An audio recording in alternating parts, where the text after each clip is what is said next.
Hola, buen día, buenas tardes, según cuando vean, como digo siempre, este video. Bueno, hoy vamos a meternos de lleno en la unidad 1 del seminario 2 y vamos a tomar un tema que, como explicamos en el video presentación, es muy importante y que normalmente nos aqueja. Vamos a conocer algunas cosas sobre ese tema. Es decir, vamos a abordar el tema que normalmente se llama como inflación, digamos. Por ahora vamos a mantener el tema de la palabra inflación, aunque después vamos a ver que no todo lo que se conoce como inflación popularmente es verdaderamente en forma técnica la inflación. Pero eso lo vamos a dejar para más luego, digamos. Lo que quería hacer es un poco un repasito de lo que yo les dije que lean en el video presentación, que es los materiales de la solapita que dice teoría. Y quería repasar muy rápidamente algunas de esas cosas que están escritas ahí como para hacerle un pequeño raconto teórico, digamos. Entonces, la información que aparece ahí, tanto en el escrito del Senda de Kicillof Naum, como la nota que hizo el Senda en el diario Página 12, fíjense que uno es del 2006 y el otro del 2011. Pero como nosotros tomamos los aspectos teóricos de esas dos fuentes, también es una cosa que todavía sirve, porque no estamos viendo coyuntura, estamos viendo estos tipos de análisis teóricos. Entonces, nosotros lo que vemos es que hay distintas escuelas económicas y hay muchas escuelas económicas y por lo tanto hay más de una explicación sobre las causas de la inflación. Tenemos la parte normalmente que es la hegemónica, la que nos bombardean todo el día, la que nos dicen la inflación es tal o cual cosa y viene por tal o cual motivo, que es lo que nosotros llamamos y que todos los economistas llaman ortodoxia. Digamos, esa ortodoxia que tiene mucho que ver con la forma de ver la economía neoclásica y actualmente de su desarrollo posterior en el fin del siglo XX y comienzos del XXI, que es el neoliberalismo. O sea, ese neoclasicismo hoy tiene escuelas neoliberales que lo han desarrollado y acomodado más al momento histórico, ya sean escuelas norteamericanas, como la escuela de Chicago, que es conocida porque ahí estudió el economista monetarista Milton Friedman, o la escuela austríaca de Friedrich von Hayek, que es en donde abrevan hoy algunos de los más extremos teóricos de derecha, casi cercanos a la extrema derecha, como Spert y Milley. Entonces, para que nos ubiquemos, eso está en el marco de la ortodoxia. ¿Y qué dice la ortodoxia respecto a las causas de la inflación? Entonces dice, bueno, se basan en este concepto. Esas letras que ustedes ven ahí es M por B igual a P por T. Es lo que se llama teoría cuantitativa de la moneda. Acá la presentamos en la forma más sencilla que hay, que por ahí en algún lado van a leer ecuación de Fisher, qué sé yo, no se asusten. Peor que es esto, lo que está mostrado en el teórico. Y como bien dice el teórico de Kicillof Naum, esto, ¿qué nos está indicando? Nos está indicando que M por B, o sea, la oferta monetaria, que es M, la cantidad de dinero que hay en la economía, susceptible de ser gastado, por su velocidad de rotación, su velocidad de circulación, tiene que ser igual al nivel promedio de precios, el nivel general de precios promedio, por la cantidad de transacciones económicas que se hacen en esa economía. Hasta ahí, una tautología, es decir, es lógico que la cantidad de veces que yo hago rotar los billetes y monedas, eso va a ser equivalente a la cantidad de compras y ventas que se hicieron en la sociedad a precio medio. Digamos, esto matemáticamente es perfecto. Ahora, llevado a la vida real, es otra historia. Entonces, ¿qué dicen los monetaristas? La inflación es un fenómeno puramente monetario. Es decir, la cantidad de dinero determina el nivel de precios. Y se basan en esta fórmula. Vamos a tratar de decir por qué dicen eso. Porque para que esto cierre, tienen que darse algunas condiciones. Entonces, los economistas normalmente nos hacen estudiar modelos en donde se suponen muchas cosas. Entonces, ¿qué se supone en esta expresión para que el monetarismo diga la cantidad de dinero que hay en la economía es lo que determina la inflación? Fíjense, ellos dicen, suponiendo constante en un periodo de tiempo, en el corto y en el mediano plazo, suponiendo constante la velocidad de circulación, ese signito igual que puse en verde, le puse que queda igual porque queda constante. Y suponiendo constante la cantidad de transacciones, es decir, las compras, la cantidad de compras y ventas que se hacen en la economía, fíjense, entonces suponen que la velocidad de circulación y la cantidad de compras y ventas se mantiene en el mismo nivel, en el corto y mediano plazo. Entonces, si dejamos esto igual y esto igual, si necesariamente, si aumentamos la oferta monetaria, esto no tiene otra salida para que se cumpla esta igualdad, esta ecuación, que el nivel de precios aumente. Entonces, de acá dicen, cuanto menos cantidad de moneda hay en circulación, cuanto menos cantidad de moneda susceptible de ser gastada hay, el nivel de precios no va a aumentar. Porque ya hay un nivel de precios establecido, pero con esta cantidad de moneda. Si apareciera una cantidad adicional de moneda, los precios aumentarían. Ahí viene la idea de que la emisión monetaria es inflacionaria, porque el único que genera dinero en una economía de curso legal es el Estado. Entonces, si el Estado emite y genera inflación, si no es que, si te quedan iguales la cantidad de transacciones y la velocidad de circulación. Emite y genera inflación. Claro, esto, por eso decimos, y lo dice Kicillof Naum, esto es una tautología, es lógico que esto se dé. Bajo estos supuestos es así. Entonces, la oferta monetaria no tiene que crecer, según los monetaristas, porque genera inflación. A partir de esto, toda la idea de que el Estado no debe emitir y que para que el Estado no emita dinero y no genere inflación, que parece ser el problema principal para este sector de la economía y de la vida de las naciones, el Estado no tiene que gastar más que lo que pueda obtener de recursos.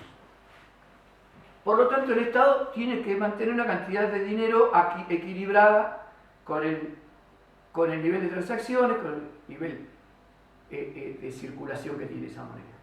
Entonces, a partir de toda la idea de hay que emitir menos, y como el Estado es el que emite para pagar gastos de él. Entonces el Estado es ineficiente porque emite y genera inflación. Y emite en tal o cual cosa, gasta en tal o cual cosa. Gasta mucho en salud, por ejemplo. Gasta mucho en educación. Entonces de ahí vienen las viejas ideas de que hay que gastar menos para poder mantener a raya los niveles de precios. Y muchos de nosotros, y muchos de ustedes, y muchas de ustedes, y muchos de ustedes, tienen inclusive esa creencia. ¿Por qué? Porque nos se bombardean permanentemente con la idea de que la cantidad de dinero es lo que genera inflación. Nos lo internalizan, nos colonizan la subjetividad, como diría Feynman el bueno. Entonces, a partir de acá es una teoría ortodoxa. No hay que emitir o hay que mantener a raya la emisión monetaria. Para eso el Estado tiene que ser chico, gastar poco. Pero al mismo tiempo, si es chico y gasta poco, le va a hacer falta menos dinero. Por lo tanto, va a tener que obtener menos dinero. ¿Y de dónde saca el Estado dinero? Nosotros en el otro seminario vimos presupuesto y cobra impuestos. Entonces estos sectores dicen, no queremos el Estado gaste porque nos va a cobrar impuestos. Todo eso lo tenemos internalizado nosotros, a pesar de que no son nuestros intereses, ¿sí? Lo tenemos, creemos en eso. Otra forma de ver un aumento de la inflación desde el punto de lado de la ortodoxia es lo que se conoce con inflación por aumento de la demanda o por incremento de la demanda. La demanda puede incrementarse en determinado momento por determinadas circunstancias. Entonces, ese incremento en la demanda lo que nos va a ayudar a ver cómo impacta en el nivel de precios es este sencillo cuadro de oferta y demanda que muchos de ustedes ya lo conocen, o porque hicieron teoría económica o porque hicieron el seminario 1. Esto nos va a ayudar. Entonces acá se está presentando un mercado en equilibrio de acuerdo a las visiones ortodoxas. Es decir, hay una determinada cantidad de determinados bienes, reflejada por Q1, que a este precio coinciden oferta y demanda. ¿Ya? El precio. Ahora, si aumenta la demanda, la curva, lo se llama curva de demanda, aunque yo lo haya dibujado como una recta, en realidad es una curva, se desplaza hacia la derecha. Le voy a poner demanda 2. Y acá, para que ustedes, oferta 1, demanda 1, demanda 2. Sí, la demanda aumenta, cuando aumenta la demanda, la curva se corre hacia la derecha. Fíjense en el mismo gráfico qué es lo que pasa. Si todo lo demás queda igual, esa demanda, aunque aumentó, va a estar pidiendo esta cantidad. ¿Ven? Una cantidad mayor que la anterior. Q1 es menor que Q2. O sea, está pidiendo una cantidad más de bienes. Esa cantidad mayor de bienes, si la oferta no se mueve, ¿qué va a pasar? Fíjense que donde cruza la curva. El nuevo punto va a estar acá. Lo cual nos da esto. Nos da P2V. ¿Sí? Es decir, un precio mayor a P1. Acá esto es un incremento de precios. Esto es lo que dicen, bueno, acá hay una inflación por incremento de precios. Entonces, esto es qué pasa con la demanda. Si la oferta no se mueve, obvio, no hay demanda. En el marco de esta inflación de demanda, también Keynes decía que podía pasar esto. Pero ¿cómo? Keynes no es distinto. Sí, es distinto. Pero ¿cuándo pasaba en el momento de Keynes? Cuando la oferta no podía crecer porque ya estaban todas las fuentes disponibles ocupadas. Había pleno empleo de los factores productivos. Es decir, había pleno empleo de la fuerza de trabajo y había pleno empleo de la capacidad instalada de la sociedad para producir bienes y servicios. Entonces ahí sí, como no responde la oferta a la demanda en el corto plazo, ahí sí va a haber un incremento de precios, pero solo en ese caso especial. Es lo único que acepta Keynes de los sectores del neoclasicismo y hoy lo que aceptan los keynesianos del neoliberalismo, aunque nunca va a pasar esto. ¿Por qué? Porque siempre la capacidad de producción se puede incrementar. Pero para eso hay que invertir y después vienen a jugar otras funciones. Entonces, la inflación de demanda se da por esta situación.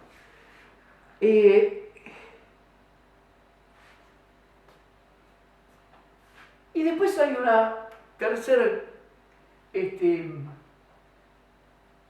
caso que yo les pongo, que está también en la bibliografía, que es la inflación de costos. Es decir, si sube algún costo de los bienes, es lógico que aumente el precio de los bienes. ¿Por qué? Porque un bien tiene un costo de producción. Entonces, si aumenta el costo de producción, a ver, si mañana, hoy están haciéndose, no sé, los yogures a 10 pesos. Si mañana aumenta el precio de la leche y el precio de la energía, que son costos de producción de los yogures, va a aumentar el precio de los yogures. ¿Sí? Y si aumenta el precio de los yogures, el costo de producción va a aumentar el precio. ¿Por qué? Porque hay un costo de producción o dos costos de producción que han aumentado. No obstante, a donde apuntan los neoclásicos y hoy el neoliberalismo es a que hay un costo que a ellos les interesa mucho que no aumente y si puede que disminuya lo más posible. ¿Qué es el costo salarial? Entonces, la inflación salarial forma parte de una variedad de la inflación de costos. ¿Qué pasa si hay una inflación de costos por aumento de salarios? Vamos a borrar esto. Así utilizamos el mismo gráfico. Entonces, vamos a sacar esto y esto. Hay un incremento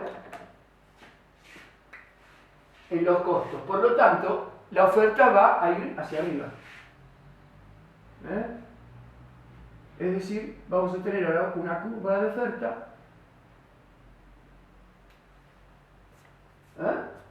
Ahí.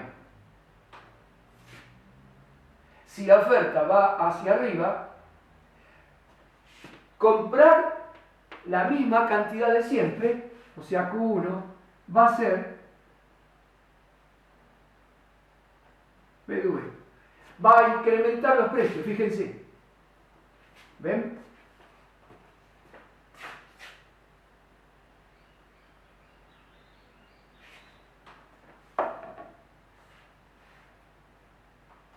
Pero claro, esta cantidad de oferta lo que va a hacer es, como subieron los precios, disminuir la demanda. Entonces, en realidad, el verdadero precio se va a ubicar acá. ¿Por qué? Porque la demanda va a bajar. Ahora sí, el caso donde finalmente termina es este. Fíjense, como la curva de demanda no cambió, acá está la cantidad demandada de acuerdo a los precios de oferta. Y acá lo que me dice es que a precios mayores las cantidades demandadas son menores. ¿Por qué? Porque la demanda no reacciona. De otra manera que si aumentan los precios cae la demanda. En el marco de esta escuela. Si aumenta el salario, entonces, para estos señores es muy grave. Porque si aumenta el salario, entonces inmediatamente hay aumento de precios. Por eso bregan tanto en que los salarios no suban demasiado y que suban lo menos posible.